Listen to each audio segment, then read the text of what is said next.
Repealing the state and local tax deduction cap, known as the SALT cap, would likely produce ridiculously uneven results. And as David Sirota reports, some Democrats are actually still pushing for that repeal, which would allow 85% of the benefits in New York to flow to the wealthiest 5%. Repealing SALT would actually be a bigger giveaway to the rich than the Trump tax cuts. So founder of the Daily Poster, editor-at-large for Jacobin, and former senior advisor to the Sanders campaign, David Sirota, he joins us now to discuss. David, it's good to see you. Tell us a little bit about what you found in this analysis, and who are these Democrats who are so obsessed with SALT? So Donald Trump put a cap on state and local tax deductions, federal deductions on those state and local taxes. He put that cap in the 2017 tax bill. And let's state up front, the impetus for putting that in there was to try to, in a mean-spirited kind of way, hurt blue states, which tend to have somewhat higher state and local taxes.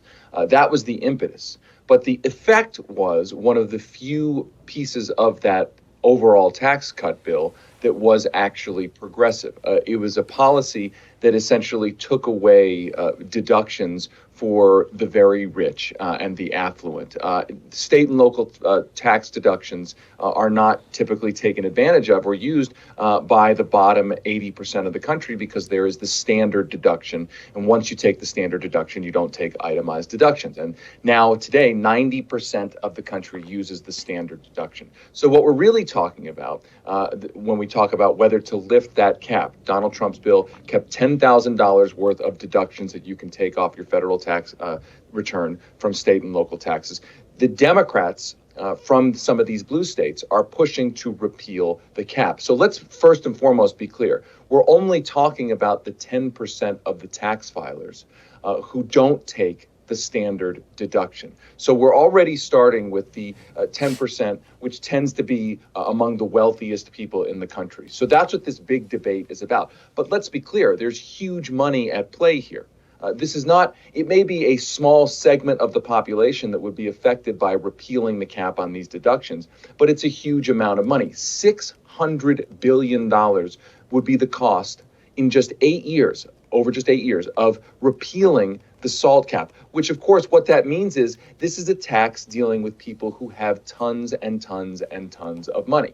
And the data show that a full repeal would deliver most of its benefits to the top 1% and almost none of the benefits to the bottom 80%. That's the facts. And so the Democrats are basically going to bat for the demographic in America who tend to fund political campaigns, which are affluent and high-income people.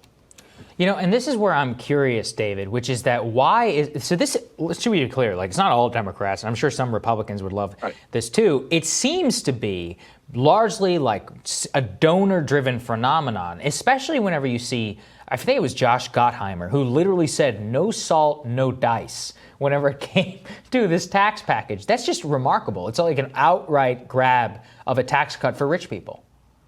Absolutely. And I think the dichotomy here about what these Democrats are willing to draw a line in the sand on really tells a bigger story. The Democrats were not willing to withhold their votes to pressure a Biden administration to put a $15 minimum wage in the stimulus bill.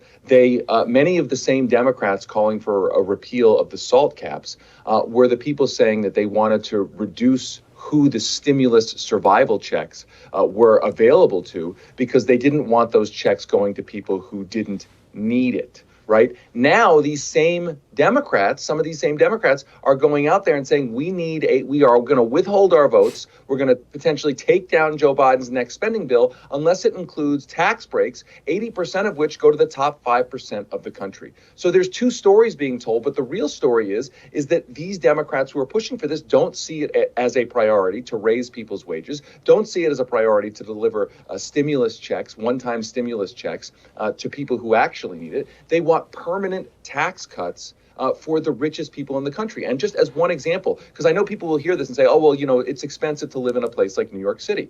New York City, the median household income is $63,000. The average person making that would see $0 from a SALT cap repeal. The average person in the top 1% in New York City makes $3.2 million.